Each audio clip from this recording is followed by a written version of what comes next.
Hey, welcome to episode number 60 of the Brave Widow Show. Today, I talk with Vicky Marcy, who lost her husband shortly after their 25th wedding anniversary due to a motorcycle accident where a driver made an illegal U-turn and hit her husband. Learn how Vicky navigated anger, bitterness, hostility, and grief, and became a phoenix rising from the ashes of grief to create a beautiful new life full of joy and adventure and excitement. I think you're really going to like Vicky's story and what she has to share as she navigated all of those emotions. Vicky, all right, so let me introduce Vicky. Vicky is a widow who had to find a new life for the last year she worked in production. She now works in production for live events for companies such as Fortune, GM, and others. She gets to see celebrities, she gets to see movie sets, just all kinds of things in her new life. So I think you're really going to like her story. All right, before we dive into Vicky's story, I just want to remind you that we have a lot of live events that are happening here in the Brave Widow community and for the public to attend. So we have here in December, when this podcast episode goes live, we have our winter solstice event that is going to be happening on December 21st. So right around the corner from when you hear this podcast episode. The best way that you can sign up for it or that you can hear about other live events is by going to bravewidow.com/free, FREE, and signing up for the email list. The email subscribers get the scoop on the latest and the greatest live events, on free resources, on guides, on checklists, on things that we are coming out with to help you as a widow navigate grief and navigate life after grief, and for your friends and family to help you through those things. So I would love for you to sign up for the email list and to join us on the live event that's happening on December 21st with the winter solstice event. We have activities, we have music, we have gifts that we give away, we laugh, we cry. We have a panel of widows that share their stories and experience. It's just a really great time. It's my favorite event that we do here at Brave Widow, and I would love for you to be a part of that. Again, to sign up, you go to bravewidow.com/free and join the email list. All right, let's dive into Vicky's story.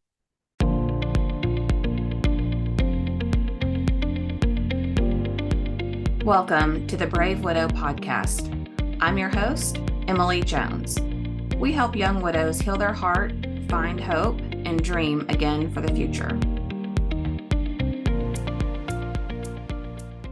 Hey, welcome back to another episode of the Brave Widow Show. Today, I have a special guest, Vicky Marcy, and I'm so excited for you to hear about her story and what insights and tips that she has for you all as our audience. So, Vicky, welcome to the show, and thank you so much for coming on today. Thank you for having me, Emily. I'm so excited to be here and get to share a little bit. My name's Vicky, of course. I was married for 25 years, and my husband got hit on his motorcycle driving to work 2 weeks after our 25th wedding anniversary. I got the call when I was going into my office at work and spent 6 days at the hospital, hoping I never got to speak to him again So since he kissed me. so when you got the call, were you at home? Were you I at was at work? work. When I pulled in the parking lot at work, it popped into my head that he had not called. And I'd always heard from him before. I literally got in the parking lot. But I went on into my office and we had these morning briefings at 8 a.m. And it was 8:01 when I was walking away from my desk towards the meeting room. And that's when my phone rang and it said it was the Columbia County Marshal's Department. And when I looked at it, I declined the call. Something inside me just stopped. And then immediately the phone started to ring again, and it was the same number. And, my husband rode motorcycles for 20, 30 years. He's commuted, across Atlanta, Tallahassee. He was a great driver. But as his wife, from the moment he first got on it, I'd had this call a million times. And so when it when I saw it, I didn't even have to answer it. And so when I answered the call, they were telling me that he had been in an accident. And when they said, we'll send a police car to pick you up, that's when I just knew. I knew. I've always said that people call it their gut, their whatever. I call it my line to God. And it it just really has never in my life led me astray. And in that moment, I knew. I just knew. And I got to the hospital. They'd already taken him into surgery, and he just never came out of that. But he did make it to the hospital. So I had police officers meeting me at the hospital. I had EMTs who stayed, some doctors. Everybody was telling me every word he said from the time they got to the accident site, till the time they took him into surgery and knocked him out. Yeah. And but I never made it there in time to see or speak to him again. And so he was there for 6 days, you said? 6 days. They kept trying to go back into surgery, and it was Friday, and Easter Sunday was Sunday. And Fridays when they came to me and said, you know, Saturday morning I signed a DNR. So I spent all day Saturday just praying to God to take him. Please don't make me have to do this, because I can't let him lay there like this. Mm. And so I knew Sunday was Easter Sunday, and he was going to be resurrected, or he was going to be God one way or another. It was, and so Sunday morning, Easter Sunday morning, I signed the paper and pulled life support and Well, let he him go. was with Jesus on a very special day. And that that makes me see Easter even more than I always ever saw Easter. But and then I died too. Who I was then, his wife, I died too. And because I've been with him since I was 22 and I was 48. The So my whole lifetime. identity, my whole everything was surrounded around him. My whole, I mean, every plan for future and retirement, and, just every what we're going to do, every plan I had for the whole rest of my life was surrounded around him. And in one instance, it was gone. And the part of my identity, when we got married, in his vows, he said I was the yin to his yang. And we always said that where one was weak, the other was strong. And that's how we were able to be so strong together. He was totally my soulmate. I had what very few people ever find, and I'm blessed for every second that I had him. But I went back to work after the funeral, and I only made it to lunch. I left at lunch, and I called my sister, who went and told my boss I wouldn't be back, and packed my office up for me. And I knew right then that I could not try to live the life I lived with him without him. I couldn't go and punch a time clock and expect to be going home to cook him dinner and sit in the recliners and lay on the couch and watch TV, because that wasn't my life anymore. Yeah. It's amazing, isn't it? How much of who we are and what we like and what we do, like how much of that is so closely integrated with Do our you know spouse. how long I did not even watch TV because I couldn't think of a show that just I wanted to watch, and just didn't just, kill me inside? Because even if it was a new show, in my mind, oh, Andrew missed this. You know, Man, he would have loved this show. We would have watched this. So therefore, I quit watching it. Music, I couldn't listen to music for like a year. Yeah. Yeah, all those things. I think the brain fog helps, with that too, because you can't it for me it was just hard to focus, like to just focus to watch a show or to read a book or to do any Focus of that. on what? Yeah. I said, I think that we should immediately get to go talk to somebody about schizophrenia. But I felt like I just immediately became a schizophrenic. And I've got 20 people living in my head. None of them make any sense. The person who used to be there is gone. I totally felt like, I know the brain fog and everything is beyond real, and the inability to focus. But the feeling like you've got 20 other people in your head. One of the things I come up with in about a month 3 was I couldn't listen to my head because it was crazy. I couldn't listen to my heart because it was broken. But even as angry as I was at God, I still had faith in my gut. I still had faith that that's how he was communicating to me. So things that felt right in my gut are what I would do. And that's how I have pretty much from month 3 to now and for the rest of time, most likely. I listen to my head a tiny bit more. I still don't listen to my heart because, yeah, but my gut has really, I can't believe where I am now compared to where I was. It's, Yeah. it's, it's, And how long ago was that? I know it was Easter. Was it this year? he died April 4th, 2021. Okay. So it's been about 2.5 years. Yeah. Because I think Yeah. I'm on 30 months, 30 going in 31 months. Time just really doesn't mean the same thing anymore. I know you know that. The whole time heals wounds and everything. Time has helped me to learn who I am now and this new creature that I am and whatnot, and how to find joy.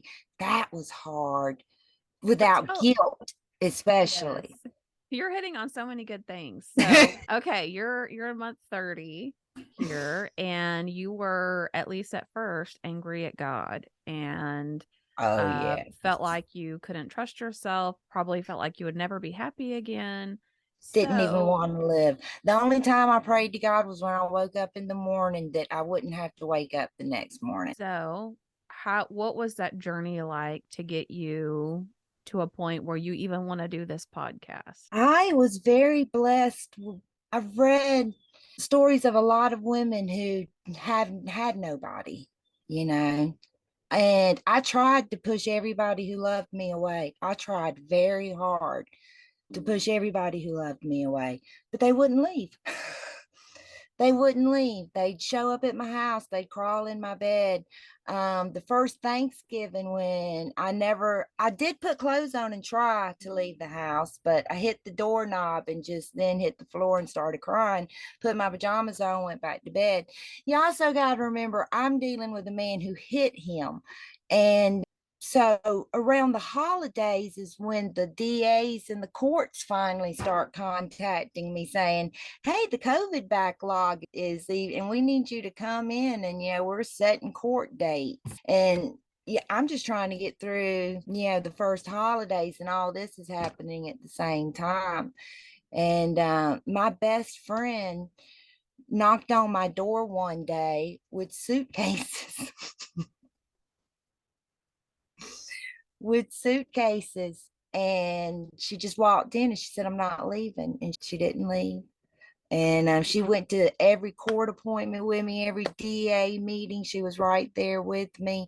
Oh, I had wonderful people, friend. yes, I had, and she's just one. I had people who I was lucky enough to be able to be honest with and tell them that, flat out, I did not want to live, you know, that I didn't know who I was without him. I didn't want to even find out who I was without him. I just wanted to be with him, it's all I wanted. And then crazy things started coming. I got a call to crew on a movie, and I got so much love on that movie. And then when it was over, I got a call to go to Puerto Rico to film a movie. Well, my husband's brother passed away the year we got married, and his ashes are spread in Puerto Rico. For 20 something years, all I've heard from Andrew is he wants to go to Puerto Rico. He wants to see where his brother's ashes is.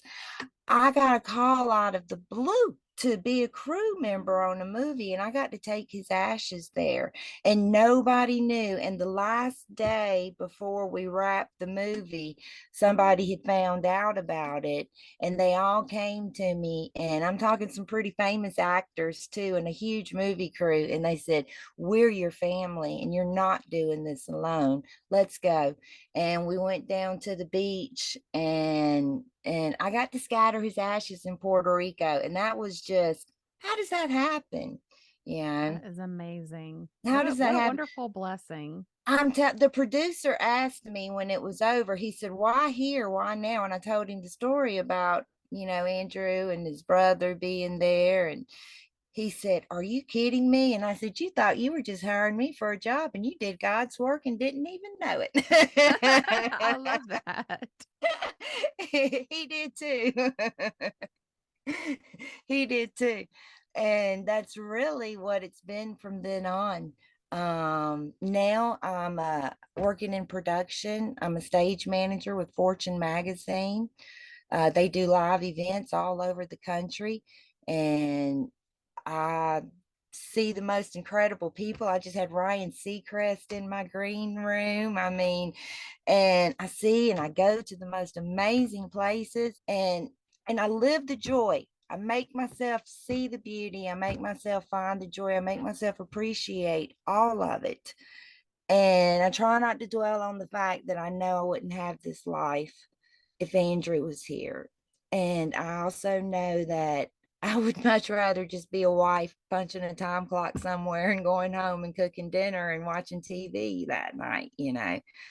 But I feel like I've never said this out loud, but I feel like for everything God got, I hate to say he took because he didn't. What happens, happens, but he's really given me a lot back. He's really, really, and this was just this past March that I realized that I was the footprints point.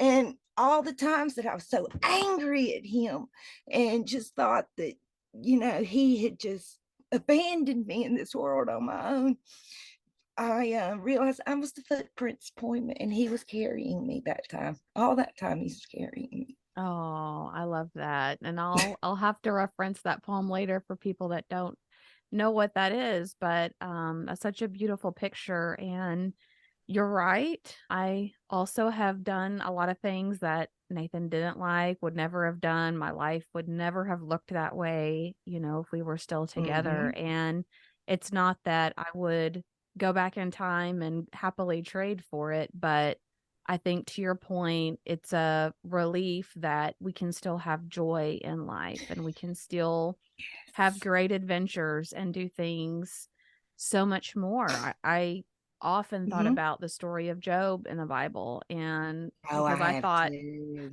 I felt like I lost everything, but that person in the Bible lost so much more, and Mm-hmm. God did end up blessing him with way more than he had before. So I just kept saying, God won't take me backwards and allow me to have less and less and less over life. That's not the kind of being that God is. So you're making me teary eyed just hearing your story and experience, and share with the audience what people refer to you as, what they call you.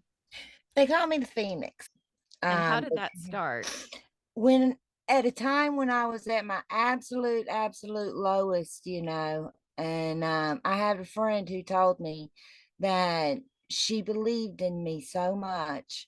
And she said, "I promise you, you cannot see it now, but the day is going to come that you will rise from these ashes just like a phoenix with technicolor wings, and you will take flight." And so that's what they call me. They call me the Phoenix because that day did come, and I found joy again. I actually, right after the 1 year mark, and talking about time, why do we think that, just a date, you're going to wake up on some day and everything's suddenly going to be fine? But I really felt like when 1 year hits, Lord help me. So I grabbed my little dog and we got in the car, and from Augusta, Georgia, we just started driving. I'd never been any further west than like New Orleans, and we went to the Grand Canyon. And I saw things I'd never seen before in my whole entire life. And it's where my eyes first opened up that I could still experience beautiful things, and that there was so much I had never seen, so much I had never done, and that all Andrew would want is for me to jump on every dream. Or we took, and for 25 years of marriage, we would make every leap. Something come up, we're gonna try it. We called them our little leaps of faith. Poof, we're going. We were dreamers, and I lost that for a little bit, but I got that back. I got that back. And I think that the worst thing that could have come out of his death would have been for me to have lost being a dreamer and become a bitter person. And I was so close to that. And I'm going to be honest, one of the first things I did, I always thought I could find the answers to everything in a book. You know, I'm Gen X, so I grew up with encyclopedias and dictionaries. If I had a question, they told me to go to the bookshelf. You know, I always thought I could find the answer in a book until I became a widow. And there's no book, there's no guideline, there's no there and it's different for everybody. And when I first started listening to different stories and joining widows groups, I read stories of people who were 7 years out and still couldn't stand to get out of the bed during the day. And I just prayed and prayed, God, please don't let that be me. I cannot let that be me. You know, what do I have to do? So I believe it's a conscious effort you have to make. I believe that you have got to consciously make the decision that you're going to find the joy. You're going to find a reason. You're going to still see beautiful things. And until you do that, I think you probably maybe stay stuck. Yeah. Definitely have to make that proactive decision that you want to heal and that you do want to move forward, not to leave your person behind, but that you're not going to Never. stay. Yeah. Yeah, And that, he's right there. I mean, he's always going to be, people I work with feel like they know him, you know. And he leaves me sunflowers. He used to grow sunflowers for me everywhere. And it took me, I don't know, maybe 3 or 4 months till I realized that I saw him. I saw it just in the craziest of places. And it was actually the same preacher who baptized us long, long ago. His wife, anyway, she told me, she said, Vicky, I have absolutely no doubt in this world that he leaves those sunflowers for you. And I'll be somewhere like on a big gig or something, you know, and I can promise you somewhere there's just this little thing sitting there that has sunflowers in it. I feel like he's still with me. I feel like he's a part of me. For the longest time, because we were the yin yang, when he first died, I just, how do I just live as the yin, you know? But now through all the metamorphosis and I've been doing these past 2 years, this new creature that I am, I'm the yin and the yang now. You know, he mm, left me everything I needed to do what he would not be here to do for me, is how I feel. I love that. What do you say to the widow who's where you were just a few months out? You know, maybe they were in the same situation. They're angry at the person that hit their spouse in the accident. They're dealing with the DA and the lawyer's office, and all they want is to be left alone and be angry at the world. What words would you share with that person? Number one, it's a process that you have to go through. So it's not something that's just going to click off immediately and stop.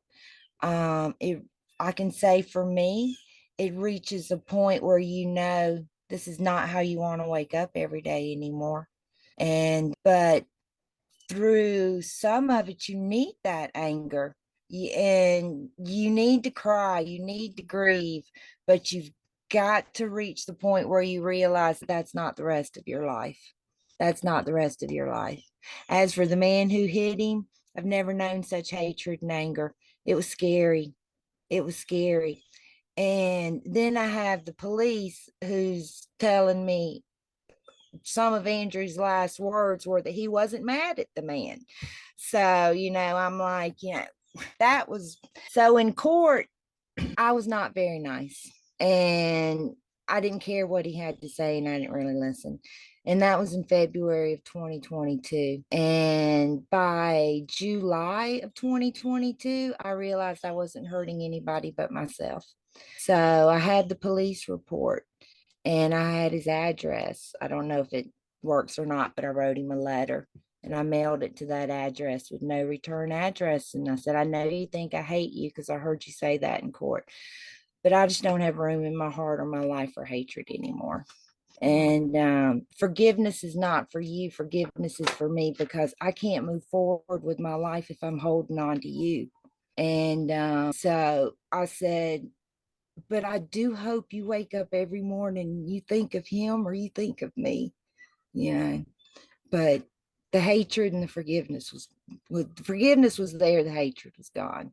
And that's probably one of the hardest things I went through in the entire process was but I wasn't hurting him. He didn't know. I was only hurting myself and stunting where I could move to by holding on to all of that.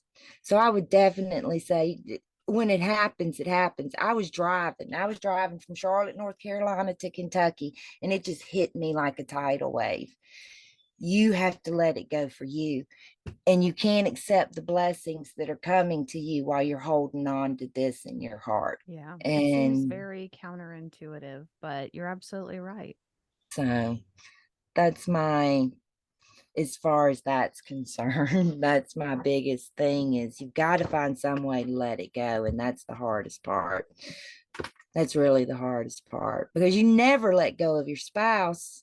You know, they're always with us in some way. But letting go of that hatred of that man, he took everything from me because he made an illegal U-turn at 6 o'clock in the morning on a dark road. Yeah, that's really tough. Well, Vicky, thank you so much for coming and sharing your story and some of your suggestions for how other people can navigate something I can't even fathom, the emotions and the pain that you've gone through. But thank you for being so open and vulnerable today. Thank you for having me, Emily. You're welcome.